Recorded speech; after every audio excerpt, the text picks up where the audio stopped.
Margins are a frustrating concept sometimes, especially for Aryna Sabalenka at the US Open 2018.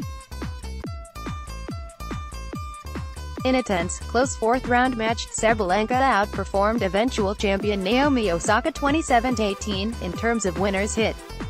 However, the 37-34 difference at unforced errors meant that the Belarusian Sabalenka let her Japanese opponent in.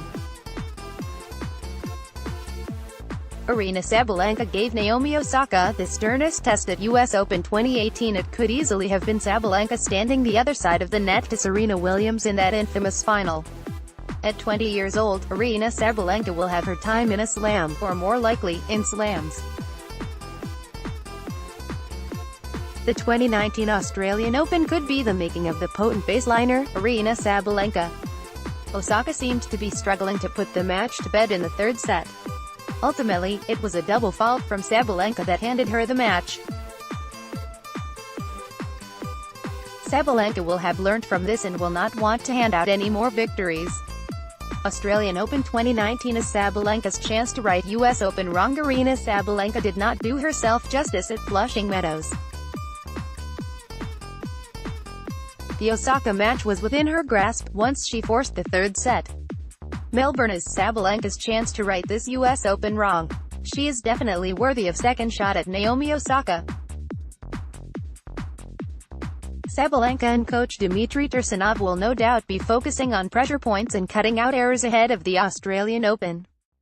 Sabalenka needs to retain the ruthlessness she showed winning the title in Shenzhen this season.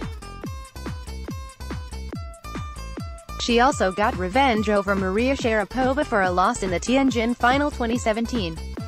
Aryna Sabalenka, the potential game-changer ahead of the US Open 2018, it would have been difficult to put Osaka ahead of Sabalenka in any future star list. The comments of Tursunov post-Wuhan 2018 are no doubt shared by many. Sabalenka could be the person that changes the game the way that Serena changed the game. Many eyes will be on Sabalenka in Melbourne Park, as expectation inevitably grows. Sabalenka possesses surface versatility. One of the features of Sabalenka's hard-hitting baseline game is that it seems to be effective on all surfaces.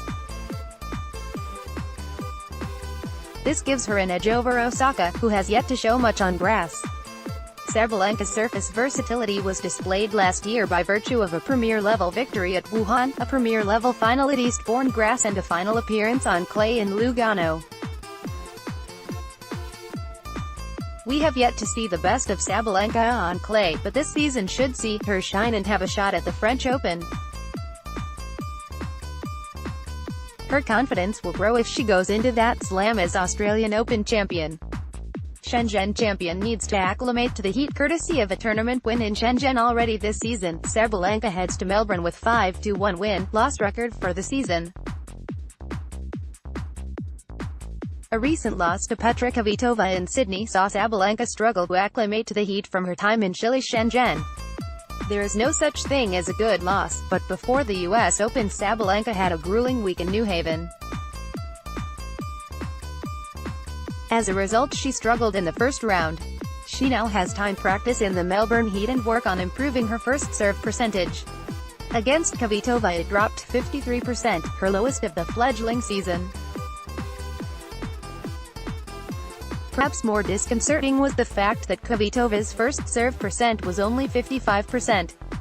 Sabalenka would normally punish that by attacking the second serves.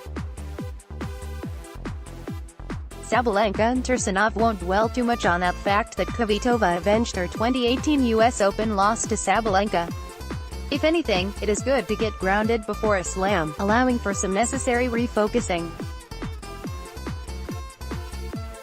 Sabalenka needs to use slam expectation as impetus. There is a growing list of players including Alina Svitolina, Karolina Pliskova, Madison Keys, and Caroline Garcia who have failed so far to turn undoubted talent into slam success.